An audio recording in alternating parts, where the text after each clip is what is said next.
Boa noite a todos. Muita alegria estarmos aqui juntos hoje para nós refletirmos à luz do Evangelho do Cristo. Nós vamos convidar os nossos irmãos a exercitar a imaginação um pouquinho aqui. Nós vamos imaginar que nós estamos num ambiente relativamente desconhecido, muito escuro, sem nenhuma fonte de luz, e a gente quer encontrar a saída daquele espaço. E a gente começa, então, a tatear aquele ambiente, começa a caminhar por ali, e vai trombando, e tentando procurar a saída, e vai tromba numa coisa, tromba na outra, tromba em outras pessoas que estão perdidas ali dentro também, e a gente vai nessa busca. Até que a gente se lembra que a gente tem um celular no bolso. Nem precisa falar lanterna, né? Porque hoje em dia todo mundo tem um celular no bolso, e o celular tem uma lanterna. E a gente pega essa lanterna e começa a usar essa lanterna para iluminar o espaço onde a gente está, até que a gente vê a saída, abre a porta e consegue sair. Nesse processo, inclusive, outras pessoas também podem perceber, né, que a nossa luzinha foi acesa ali e se encaminhar para a saída. Esse foi o processo, a sensação, a percepção que André Luiz nos narra no primeiro capítulo do livro Nosso Lar, quando ele fala sobre o processo logo posterior ao seu desencarne.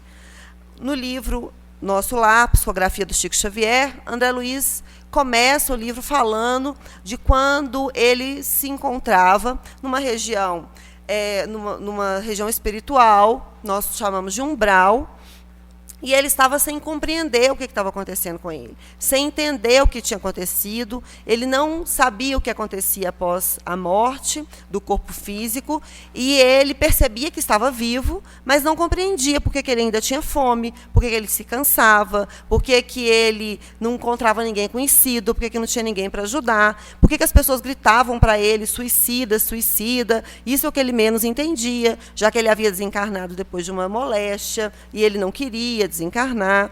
Então, ele se encontrava, assim como no nosso exercício de imaginação, num ambiente do qual ele não via saída. Ele se encontrava tateando, buscando, correndo de um lado para o outro, sem compreender a sua situação e sem ver uma forma de sair daquilo ali. Até que ele se lembra da lanterninha do celular que ele tinha, que não era um celular físico, que era a oração. Ele, que não havia dedicado em sua encarnação tempo ou entendimento ou disposição para compreender sobre as coisas de religiosidade, de religião de uma forma geral e de vida após a morte muito menos, se lembra de sua mãe, de sua infância, onde havia esse hábito de orar, e ele então pede que o Senhor da vida, ele nem nomeou, né, especificamente, que alguém o socorresse. Se havia vida, ele sabia que havia vida, ele percebia que havia vida, deveria haver alguém responsável, um Criador responsável por aquilo, e ele era também filho desse Criador, e, portanto, ele rogava a misericórdia desse Criador. Nesse momento, ele percebe a presença de Clarencio, um emissário de Nosso Lar, a cidade espiritual que dá nome ao livro, que estava ali para socorrê-lo. E no livro, né, a gente percebe que ele ficou 8 anos nessa situação, até que ele lembrasse, que ele tivesse essa vontade, esse ensejo de fazer uma oração, uma prece, uma súplica. A luz da oração é o tema do nosso estudo de hoje. E, embora nós estejamos muito familiarizados com o ato de orar, nós começamos todos os eventos espíritas com oração. Houve uma prece agora no intervalo. Nós fazemos o nosso culto no lar, onde nós fazemos oração. Antes de dormir, nós ensinamos os nossos filhos a orar. Nós sabemos dessa oração. A verdade é que nós ainda nos confundimos muito a respeito desse assunto. Não é uma novidade, mas a gente ainda se confunde na nossa forma de lidar, de compreender e nas nossas expectativas em relação à oração. Pois bem, nós vamos então hoje tentar passar por uma breve definição do que seja oração. Vamos falar um pouquinho sobre como é que funciona, como é que se deve orar. E vamos falar sobre a eficácia da prece. São poucos os livros que eu trouxe, mas vocês não precisam se preocupar, porque eu esqueci o roteiro que fala a página. Então, eu vou falar de todos o tempo todo. É pouca coisa, umas 5 semanas, né, Juliana? Vai dar. Mas vamos começar, então.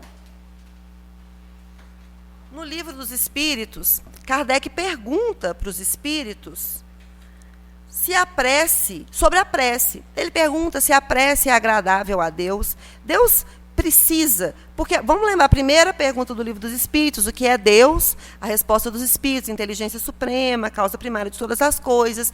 Nesse momento aqui do livro, já foi falado sobre a criação, sobre o processo da reencarnação e etc. E aí Kardec, né, pergunta assim, para que Deus precisa da prece? Deus quer que a gente reze mesmo, esse negócio, essa história que contaram para a gente, para que serve a prece?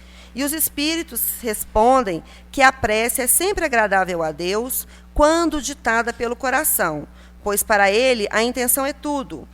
Prece do coração é preferível àquela que podes ler, por mais bela que seja, se for lida mais com os lábios do que com o pensamento. E aí o Kardec tem mais um pedacinho aqui, nós vamos pular. Na pergunta 659, ele pergunta, qual é o caráter geral da prece? De uma forma geral, entendi que para Deus a prece é agradável, né, nesses termos assim, nós vamos falar um pouquinho mais. Mas para que então que serve? O que é essa prece então? Aí os espíritos respondem, a prece é um ato de adoração. Orar a Deus é pensar nele, é aproximar-se dele, é pôr-se em comunicação com ele. Pela prece podemos fazer 3 coisas, louvar, pedir e agradecer.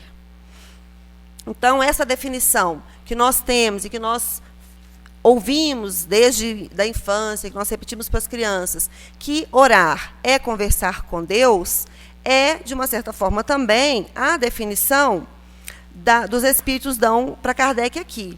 E eles falam, então, que nessa conversa nós temos 3 propósitos, louvar, pedir e agradecer. E aí a gente fica refletindo, né? A princípio, esse primeiro ponto, que é louvar, pode nos parecer assim, como se Deus tivesse algum tipo de vaidade e que dependesse, e que fosse bom para Deus que nós louvássemos os seus dons, a sua sabedoria, jogássemos confete, como se ele precisasse disso. E a gente fica pensando assim, para quê? E normalmente, né, a gente não tem muito hábito, não sei vocês, né, assim, a gente não escuta muito essa parte, né, do louvor. O que é louvar a Deus? E quando nós vamos entender o sentido mais profundo do ato de louvar a Deus, nós vamos perceber que este ato, esse reconhecimento da grandeza divina, é um exercício de humildade para nós. De nós nos colocarmos como criaturas, de nós reconhecermos que somos criatura. E, sendo criatura, nós estamos sujeitos, subordinados a uma vontade maior do que a nossa. E a uma sabedoria maior do que a nossa. A uma providência maior do que a nossa. Que a nossa vontade não é soberana. Que nós vamos, dentro desse processo de louvor, nos submetendo à vontade de Deus. E, ao mesmo tempo que nós fazemos isso, nós vamos, então, nos eliminando?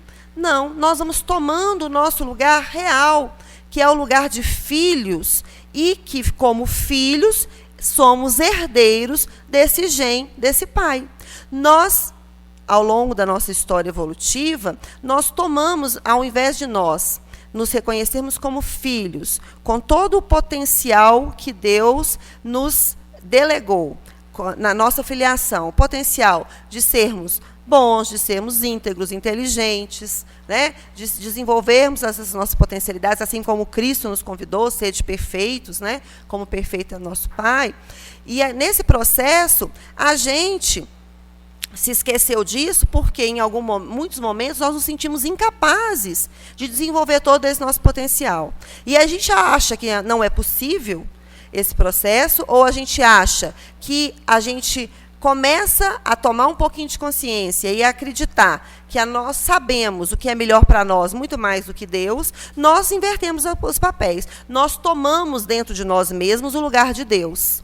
Nós achamos que nós nos bastamos. Nós não precisamos de reconhecer a existência do Criador. Nós somos aquilo que a gente precisa. É por isso que a primeira bem-aventurança é pobres, bem-aventurados os pobres de espírito. Porque pobre de espírito é aquele que se esvazia de si mesmo, e quando nós nos esvaziamos de nós mesmos, nós somos capazes de sermos preenchidos por Deus. Nesse processo, nós entregamos a Ele o que é atribuição dele, e que a gente adora achar que é nossa atribuição, que é a vida do outro, que é o problema do mundo, que é tudo que está acontecendo fora da gente. A gente se distrai do nosso processo evolutivo com as coisas que não nos dizem respeito, né? Então, a gente fica muito preocupado com decisões econômicas e políticas que não nos dizem respeito, que nós não estamos, neste momento, nós temos um momento de exercer o nosso papel cidadão, que o nosso país, né, permite através do voto, e nós não devemos, não estamos falando aqui nada a respeito de nos omitir dessa responsabilidade, mas na nossa vida cotidiana, às vezes a gente toma mais tempo preocupado com o rumo, com as decisões dos outros, do que com as decisões que eu estou tomando hoje, com o meu tempo, se eu estou usando o meu tempo para poder ficar lendo sobre notícias que eu já até sei o que aconteceu, mas eu vou ler durante 10 dias a mesma notícia em 10 jornais diferentes, em 10 fontes diferentes, ou assistir o mesmo vídeo que alguém me mandou 10 vezes, e nisso eu vou me distraindo daquilo que efetivamente é o meu papel.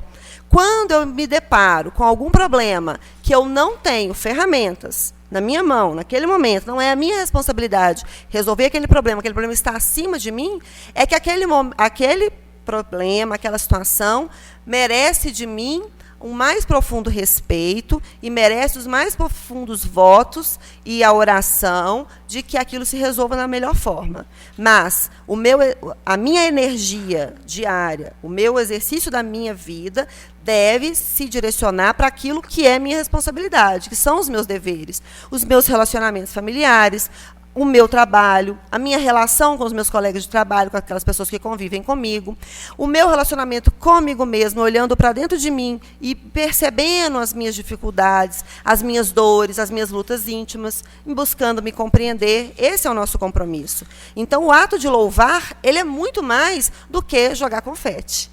Ele é exatamente fazer esse reconhecimento de que somos filhos, que reconhecemos a sabedoria, a soberania de Deus na condução do mundo e que, neste processo de reconhecimento, reconhecemos que nós devemos pegar a parcela que nos cabe neste processo, os talentos que foram ofertados para nós e trabalhar em cima deles. Então, esse é o primeiro passo da oração.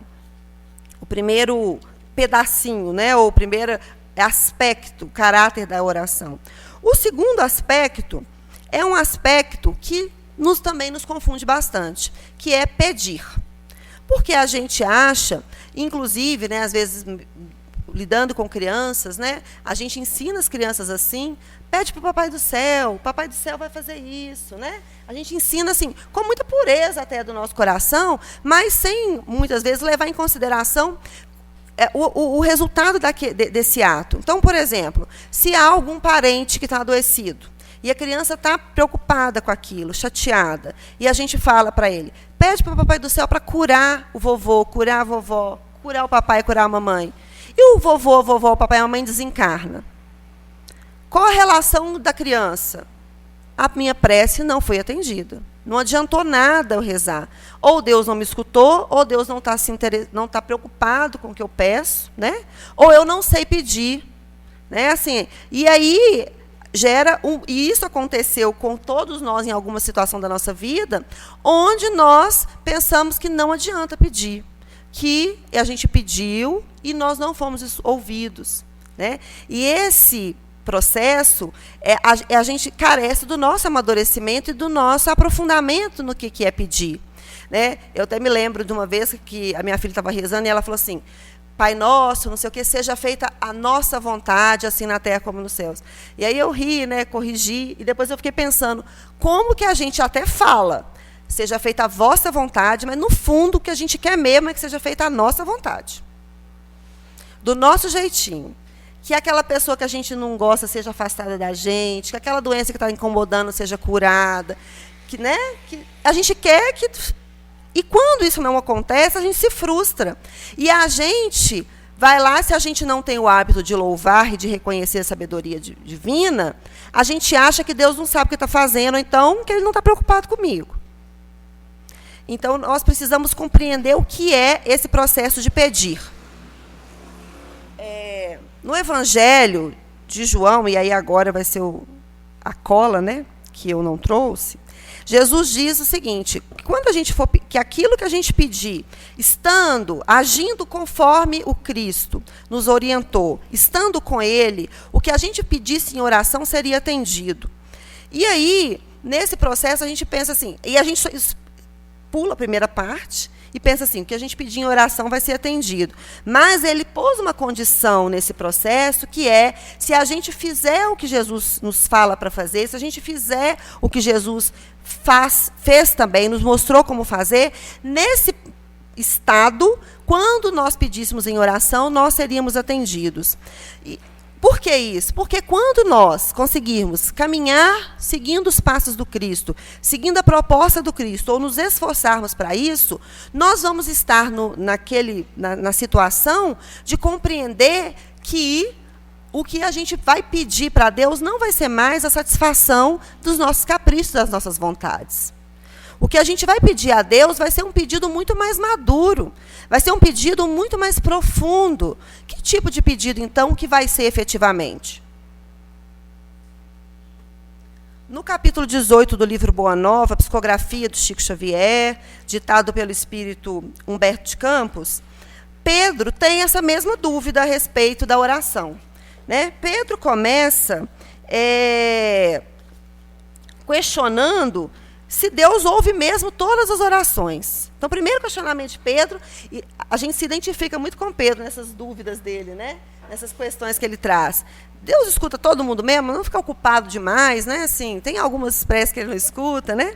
E a resposta do Cristo é, desde que começou a raciocinar, observou o homem que, acima de seus poderes reduzidos, havia um poder ilimitado. Olha a parte do louvor. Que lhe criara o ambiente da vida.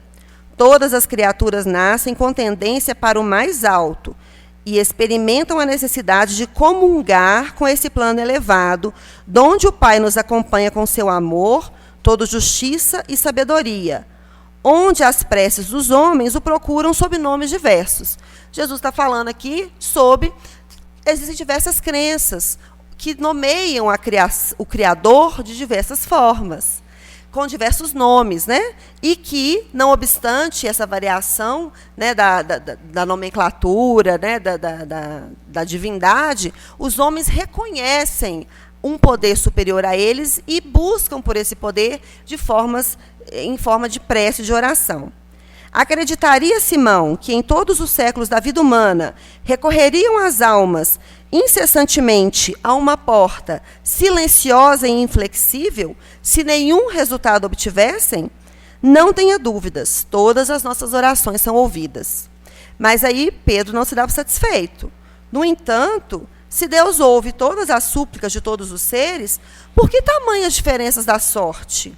Por que eu sou obrigado a pescar para prover a minha subsistência, enquanto Levi ganha bom salário no serviço dos impostos com a sabedoria dos livros? Né? Ele está dando o exemplo aqui de um outro discípulo. Né? Levi é um outro nome, né, de Mateus, que era coletor de impostos, um trabalho muito mais leve, na percepção de Pedro, do que aquele que ele próprio desempenhava, que era de pescador. Né?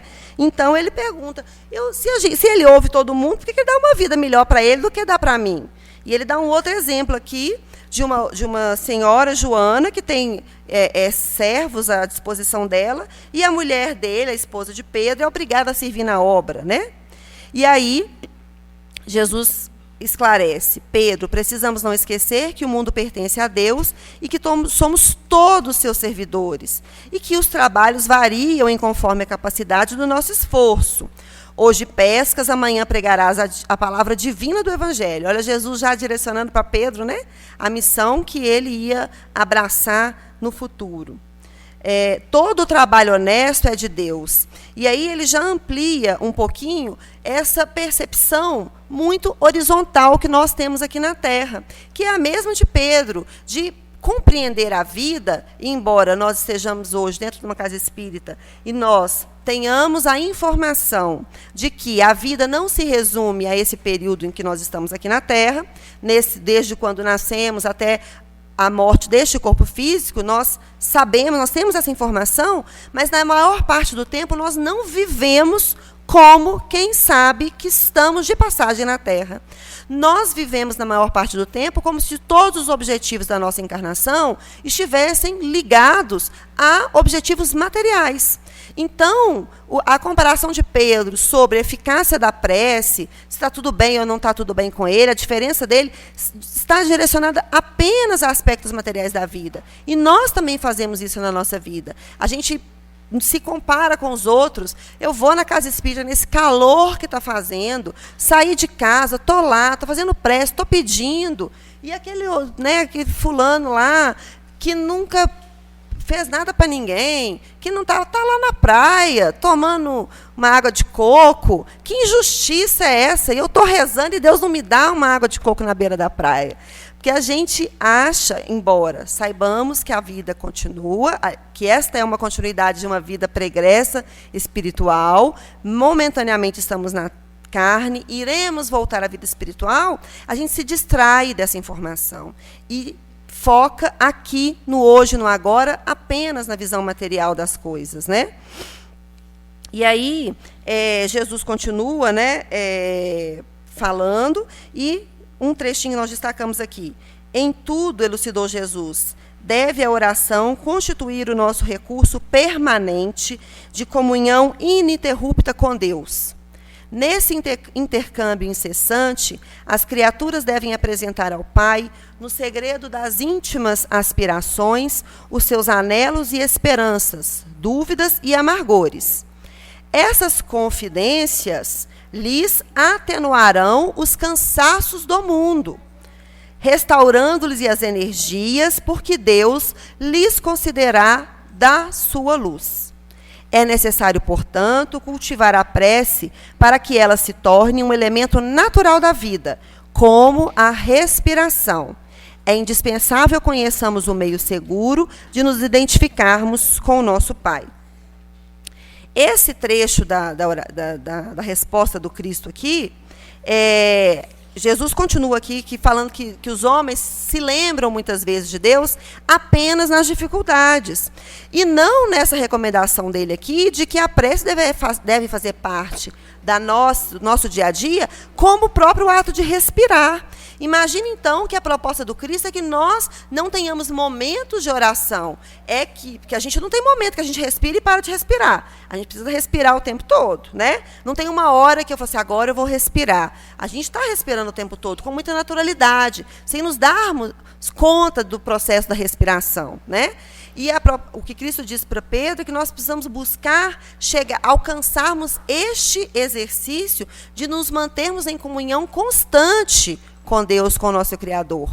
E mesmo assim, o próprio Cristo destacou em sua passagem na Terra momentos especiais em que ele se recolhia exclusivamente para orar. Porque às vezes a gente pode acreditar que nós estamos em comunhão com Deus, que a gente não precisa de parar um momento para fazer uma oração específica, e nós nos esquecemos que o próprio Cristo teve os momentos, em sua passagem aqui na Terra conosco, com o seu corpo, né, que ele tomou aqui há 2000 anos, ele havia momentos em que ele parava para orar.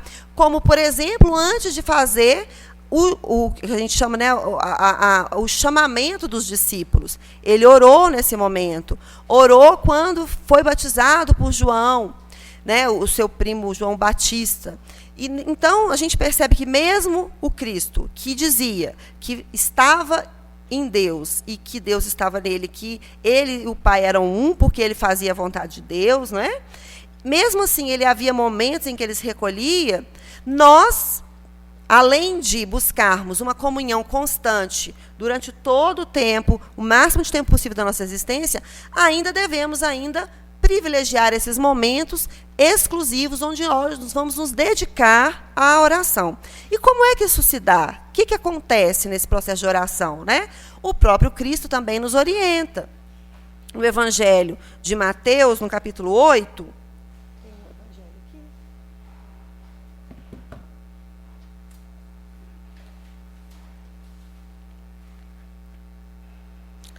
não, esse é o Evangelho segundo o Espiritismo.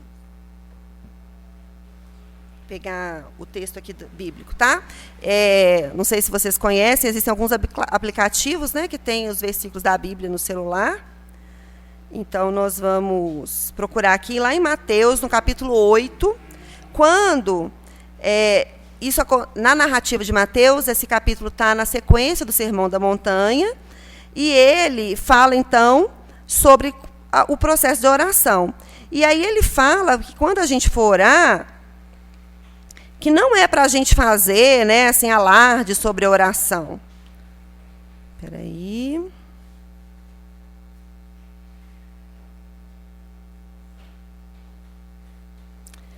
Que era para a gente poder entrar no seu quarto íntimo, fechar a porta e orar sozinho, ter esse processo de comunhão sozinho com Deus. E ele diz, então, sobre esse processo, porque havia uma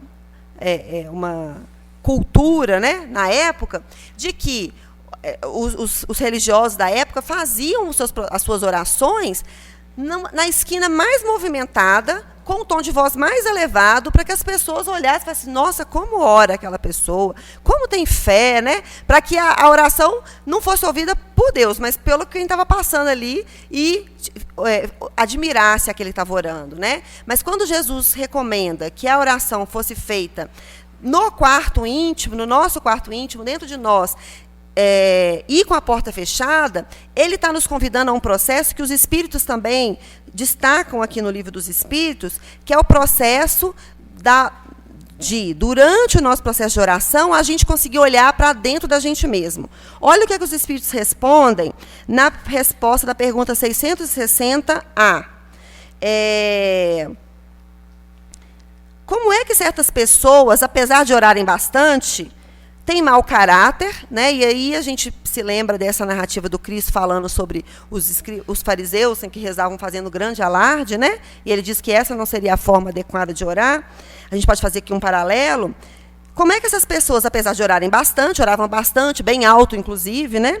Têm mau caráter, são ciumentas, invejosas, impertinentes, carentes de benevolência, de indulgência e algumas vezes até mesmo viciosas.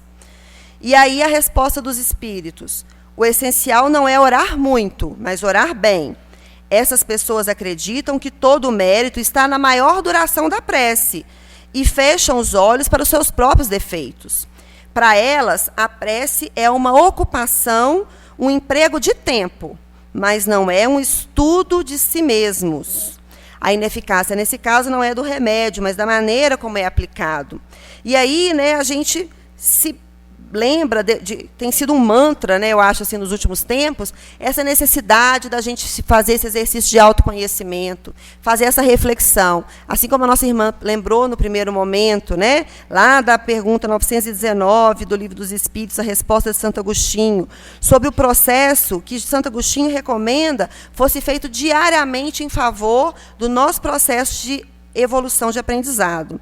A pergunta qual o meio prático mais eficaz que tem o homem de se melhorar nessa vida e de resistir ao arrastamento do mal? E a resposta dos espíritos um sábio da antiguidade vos disse: conhece-te a ti mesmo. Compreendemos toda a sabedoria dessa máxima? Pergunta de novo Allan Kardec. Mas a dificuldade está precisamente em cada um conhecer a si mesmo. Qual que é o meio da gente fazer isso? Como é que eu me conheço? E a resposta de Santo Agostinho é fazer, ao final do dia, ele recomenda o que ele mesmo fazia, que era uma reflexão. Como é que foi o seu dia? O que eu fiz que eu não devia ter feito, o que eu não fiz que eu devia ter feito, se eu fiz todo o bem que eu podia, se eu ajudei ao máximo das minhas forças, né? Se eu não fui maledicente, não fui, não matei a esperança de ninguém, uma série de questionamentos que nós podemos fazer diariamente. E a resposta dos Espíritos nos direciona, nos orienta, que esse processo de examinar a nossa própria consciência é um processo de prece de oração.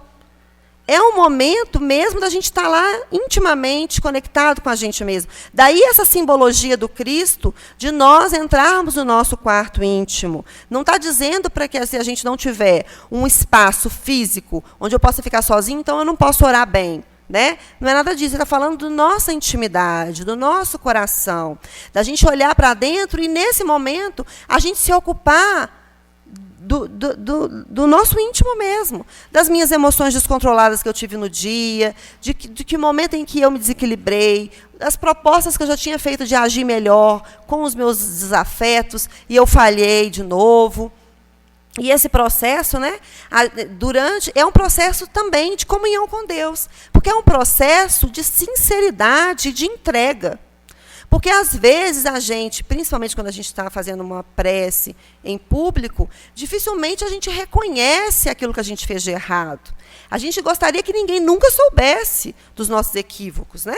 Muitos de nós, né, de preferência, nunca ninguém ouça nem falar que eu fui capaz de fazer determinadas coisas, responder com grosseria pessoas que não tinham culpa de nada que estava acontecendo, e mesmo que tivessem culpa, né, eu já quero ser melhor, então por que eu estou agindo dessa forma? Mas nesse momento de comunhão comigo mesma ali e com Deus, eu sou capaz de me despir dessa vaidade. E essa é a proposta real da prece verdadeira e profunda. Eu, com sinceridade, eu não vou mais orar pedindo para que a justiça divina se faça naquele meu desafeto, que ele pague por tudo que ele está fazendo por mim. Às vezes a gente faz a prece nesse sentido, com essa emoção descontrolada, né, que a gente fala que é clamando por justiça, enquanto, no fundo, a gente quer que alguém vingue uma desavença que a gente sofreu ali ao longo da nossa vida. Né? Então, o processo de oração também não está relacionado a isso. Está relacionado a mim, ao meu comportamento, à minha conduta, a essa prática interna, individual, né? De nós conosco mesmos. E aí nós temos uma passagem que está narrada no Atos dos Apóstolos. O que acontece nesse momento, então? O que acontece quando eu, ou em desespero, como André Luiz lá, sem saber o rumo a que seguir, ou quando eu estou fazendo uma reflexão a respeito de mim mesma ao longo do meu dia, quando eu me coloco em situação de prece, quando eu consigo harmonizar os meus pensamentos e entrar em comunhão, o que acontece nesse momento, efetivamente? Qual é o grande benefício, ou o grande mecanismo da prece que a gente, às vezes, desconhece e não percebe acontecer? Essa narrativa está lá no Atos dos Apóstolos, e Emmanuel comenta sobre esse versículo aqui no livro Fonte Viva, no capítulo 149. É uma psicografia também do Chico Xavier. Esse trecho está quando os cristãos estão sendo perseguidos, Pedro e André, se não me engano, são presos. Quando eles saem lá da prisão e voltam para a casa do caminho, né, eles estão abalados, estão percebendo que a perseguição está ferrenha, que está todo mundo, que eles não vão ter paz ali naquele ambiente. Como é que eles vão servir ao Cristo, né, se eles estão sendo perseguidos? E, nesse processo, eles, então, voltam para casa, para o grupo dos demais discípulos ali, e fazem uma prece. E o versículo diz o seguinte, é o capítulo 4, versículo 31. E, tendo eles orado, tremeu o lugar onde estavam reunidos, e todos ficaram cheios do Espírito Santo. E aí, se a gente for pegar esse versículo aqui, né, ao pé da letra, a gente vai imaginar que aconteceu um terremoto naquele momento, né? Existem algumas traduções que dizem que se moveu o lugar, né, na hora que os discípulos oraram ali juntos. E o Kardec vai nos esclarecer, Emmanuel vai esclarecer uma coisa muito interessante. que é um aspecto que a gente também se distrai muitas vezes. A gente acha que a gente vive em Belo Horizonte, no Brasil, que a gente vive, né, no bairro Padre Eustáquio, Alípio de Melo, não sei aonde. Mas, em realidade, todos nós vivemos na nossa própria construção mental. O que isso quer dizer?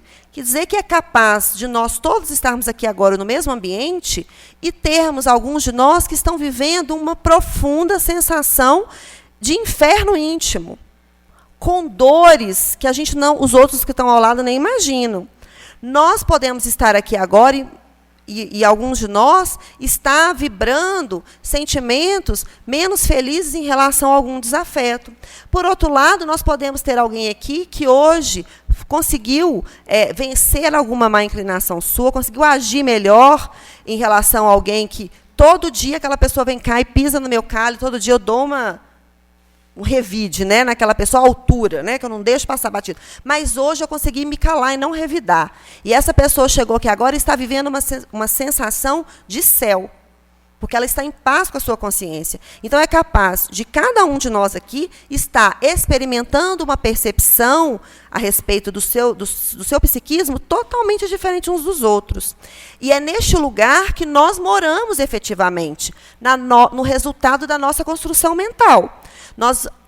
A soma dos nossos pensamentos e da forma como nós alimentamos os nossos pensamentos, né? Daí essa questão da asepsia espiritual que a gente deve fazer, né? Das leituras edificantes, de não ficar consumindo tanto material de violência, de conflitos, etc., para a gente fazer esse processo de asepsia, porque o resultado dos nossos pensamentos indicará a nossa morada psíquica. Nós estamos, então, imersos nisso. E a única forma que a gente tem de mudar essa morada é mudando a natureza dos nossos pensamentos. E é o que está falando nesse versículo. Imagina que os espíritos estavam angustiados, estavam desesperançados, estavam sem compreender o processo. Puxa vida, se nós estamos seguindo a vontade de Cristo, que seguia a vontade de Deus, nós não estamos fazendo nada de errado, por que é que nós estamos sendo perseguidos? Né? O sentimento deles era de angústia. E quando eles fizeram a prece, o lugar se moveu, o lugar tremeu. Qual lugar? O lugar do psiquismo deles, porque no momento da prece, nós conseguimos fazer essa mudança do nosso panorama psíquico. Nós conseguimos nos conectar, e aí o processo de comunhão, com espíritos em condição mais elevada, que zelam por nós, né? Que estão ali vibrando pela nossa melhora, e às vezes a gente não toma conhecimento e consciência de que nós estamos cercados por esse socorro. Assim como o caso de André Luiz. Clarencio visitava André Luiz constantemente. Já havia ido lá no umbral diversas vezes. Equipes de socorro trabalham no umbral incessantemente. Mas André Luiz não percebeu que o socorro estava ali, esperando apenas que ele estendesse a mão, até que ele fizesse a prece. Quando ele fez a prece, ele conseguiu mudar o seu panorama psíquico. Ele conseguiu acender a chama, a luz, e conseguiu visualizar de forma mais clara as questões. E isso pode acontecer e acontece conosco o tempo todo, e foi o que aconteceu com os discípulos aqui. Moveu-se o estado mental em que eles estavam. E, de repente, eles ficaram inundados do Espírito Santo, que é a narrativa simbólica aqui, ficaram cheios do Espírito Santo. O que simboliza isso? Que aqui todo aquele sentimento de desesperança, de angústia, que estavam abalando ali intimamente eles, foi tomado pela fé, pela esperança e pela certeza de que não estavam sozinhos, que o Cristo estava com eles, assim como ele havia prometido, e assim como ele está conosco até hoje. Né? E Emmanuel, então, esclarece aqui exatamente sobre isso, que a nossa vida íntima é o nosso lugar, e que quando a nossa vida íntima está abalada, a prece é um mecanismo que nós temos à nossa disposição para mudar esse lugar, para fazer com que a gente saia dos nossos problemas, com que os nossos problemas sejam resolvidos, com que as nossas moléstias do corpo sejam curadas automaticamente? Não. A prece faz com que o nosso estado íntimo se equilibre e nós, muitas vezes, encontremos respostas para as nossas angústias na hora que nós acendemos essa luz da oração. Esse processo, né, de parar, olhar para dentro de nós, meditarmos ali com sinceridade, com humildade, nos colocamos como filhos, né, de Deus, sabendo que a sabedoria dele é absoluta, que nós não conhecemos todas as causas e todos os motivos por passarmos pelo que nós passamos, né? Nós conseguimos olhar quando pouco, alguns anos da nossa vida, nem dos primeiros anos da nossa vida a gente consegue lembrar. Quanto mais, quais foram os compromissos que a gente trouxe do passado, quais foram os compromissos que a gente abraçou nessa encarnação. Então, as circunstâncias da nossa vida podem nos parecer muito, até equivocadas, eu não merecia estar passando por isso, né? O que eu fiz para merecer isso? Mas a justiça divina acontece com misericórdia para todos os seus filhos, né? Ninguém é beneficiado ou prejudicado com uma distribuição maior ou menor de amor e de justiça divina. Isso não acontece.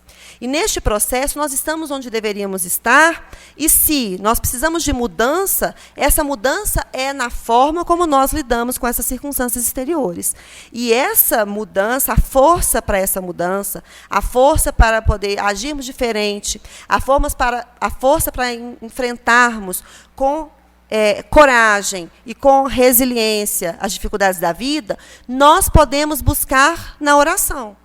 A oração é, então, este farol, e a gente tem várias analogias, né? Essa alça de segurança que nós temos nesses momentos turbulentos. E no mundo de provas e expiações, não há quem esteja isento de turbulências. Assim como lembrou também, né, a Janaína no primeiro horário. Não, Patrícia, desculpa. A Patrícia no primeiro horário, né? Nós não estamos isentos de passar por isso. E precisamos da oração. E é por isso que ela faz parte da nossa experiência espiritual, de outras experiências religiosas, fez parte da proposta do Cristo, faz parte do movimento espírita. Só que nós precisamos compreender a oração com a grandiosidade, com a abrangência que ela efetivamente se propõe a ser.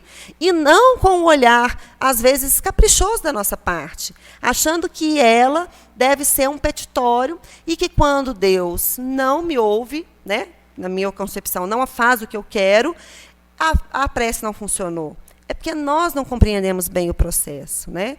Então, quando a gente consegue compreender isso, nós vemos que nós temos um tesouro à disposição de todo mundo e que não precisa de saber falar palavras diferenciadas, palavras bonitas para poder fazer uma prece, né? Ela deve ser um exercício de sinceridade no próprio coração de cada um de nós, né? Tem uma historinha sobre a Madre Teresa de Calcutá muito interessante a respeito disso, que perguntaram para ela como é que ela conversava com Deus. Quando ela conversava com Deus, o que ela falava para ele?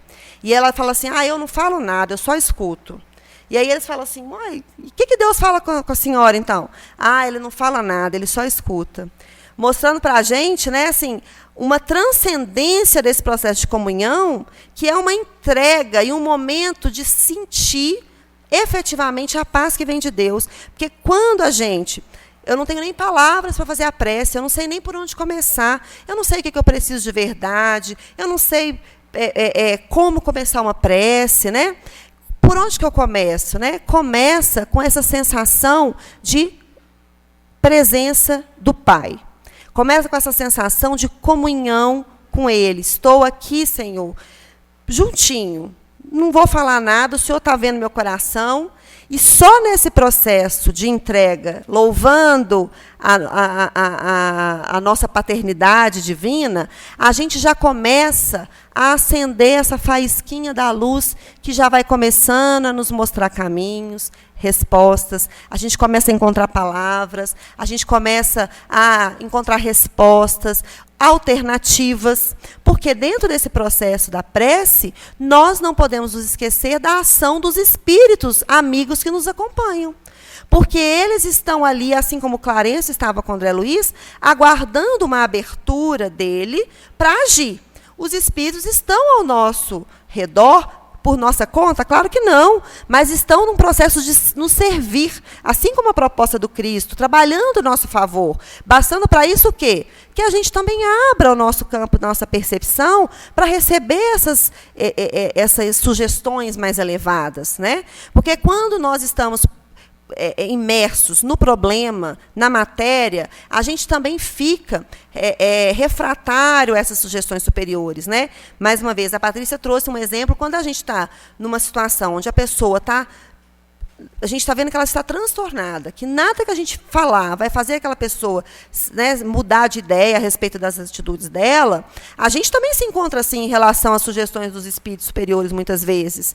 Né? Nós estamos ali indignados com algo que nos aconteceu, transtornados, chateadíssimos, questionando a vontade de Deus, e etc, etc. E os espíritos estão doidos para poder falar assim: por que você não abre o livro Fonte Viva na lição 60, hoje à noite, na hora de dormir?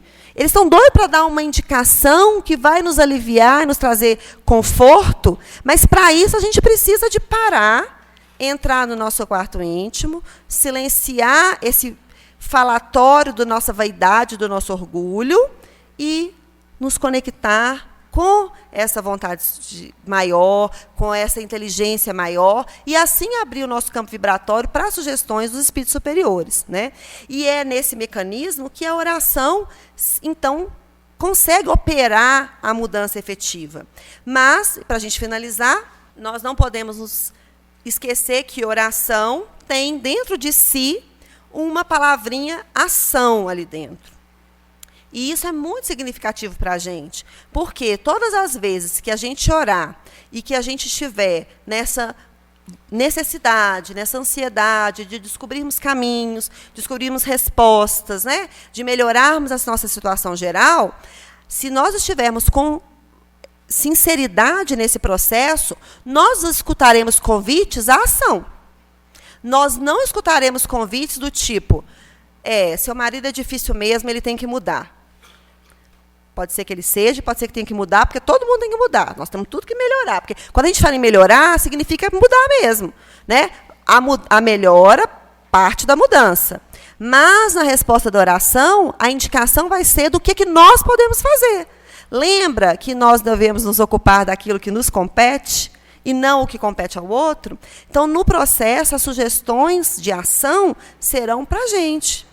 Né? A ação pode ser orar por ele para que, né, nesse caso aí, para o cônjuge, para o amigo, para o filho, né, me ajuda a encontrar um caminho de comunicar, um caminho do diálogo. Né? Quem tem filhos adolescentes, às vezes, passa por esse desafio, que é o filho não conseguir, o pai não conseguir diálogo com o filho. E, às vezes, os pais rezam para: me ajuda meu filho a me ouvir, meu filho me ouvir, meu filho me ouvir.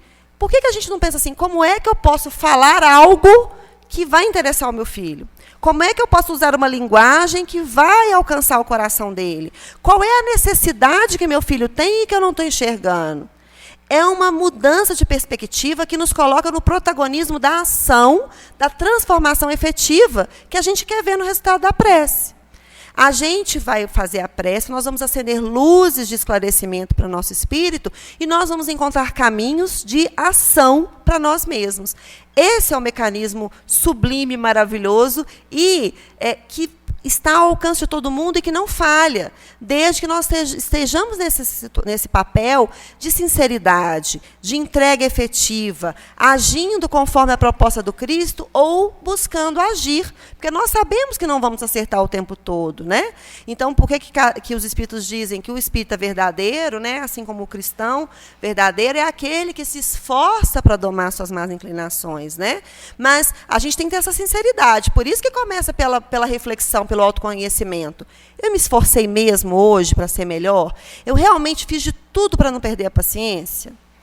Eu realmente fiz de tudo para ser melhor hoje do que eu fui ontem? Né? Quando a gente está nessa situação, nesse estado de consciência, a prece gera efeitos imediatos. Essa sinceridade, essa entrega. Né? E a gente tem, mesmo que a gente não compreenda muito bem o mecanismo, o processo psíquico da prece, das ondas mentais que saem da gente e que encontram o alvo e que voltam, mesmo que a gente não compreenda o mecanismo científico, vamos dizer assim, né, a ação dela ocorre mesmo assim quando os nossos sentimentos são de sinceridade e de entrega. E sobre essa questão dos mecanismos da prece, né, nós vamos, já encaminhando para o finalzinho aqui, lembrar uma historinha que está narrada no livro Entre o Céu e a Terra, do André Luiz, também Psicografia do Chico, em que uma criança, a mãe já havia desencarnado e a madrasta estava muito doente. E a mãe faz uma prece, então, a criança faz uma prece para a mãe. Mãe, a senhora me ama, é uma pessoa muito boa, vem ajudar aqui a minha madrasta, porque eu vou ficar sem mãe de novo, ela vai morrer. E, na obra, né, os mentores esclarecem que o espírito que estava prejudicando a saúde física da madrasta da criança era o da mãe, da menininha que estava fazendo a prece, né? Mas, mesmo assim, essa prece não se perdeu. Essa prece alcançou, pela sinceridade do pedido da criança, essa prece alcançou as esferas superiores, e todo o livro se desdobra em ações da espiritualidade, das equipes, né, do nosso lar, em favor de contribuir da melhor forma naquela situação da família ali, da criança, né? Então, esse é um exemplo, e nós temos na narrativa espírita, nos livros de André Luiz, diversos exemplos do processo em que a ação sincera da prece transforma o panorama, muda o ambiente, favorece um desenrolar mais positivo dos fatos, dos eventos, ou reduz o impacto do mal que está acontecendo, né? No livro Sexo e Destino, por exemplo, a gente tem uma prece de um espírito desencarnado em favor de um evento muito grave, né? Vou dar muitos spoilers, não, quem não tiver lido, de um evento muito grave, e o espírito faz uma prece ali, ele consegue atenuar os efeitos infelizes daquilo que estava acontecendo, né? E isso são processos reais e que, se eu tenho certeza que todos nós, em alguma oportunidade da nossa vida, já pudemos experimentar isso, né? Essa sensação de que as circunstâncias podem permanecer as mesmas, né? O problema vai ficar lá, né?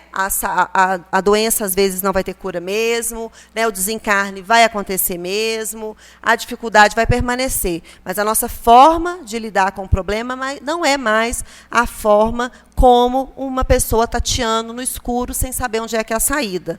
Nós teremos à nossa disposição essa luzinha, esse farol, essa lanterna que vai nos indicar um caminho a seguir.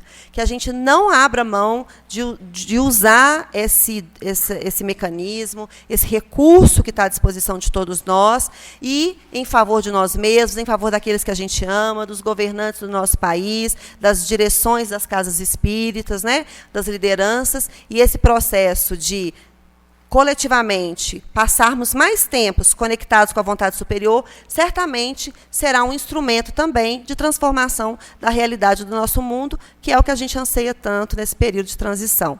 Muito obrigada pela oportunidade, pela paciência, e uma ótima noite para todo mundo. Desculpem a confusão aí com as referências, tá, gente?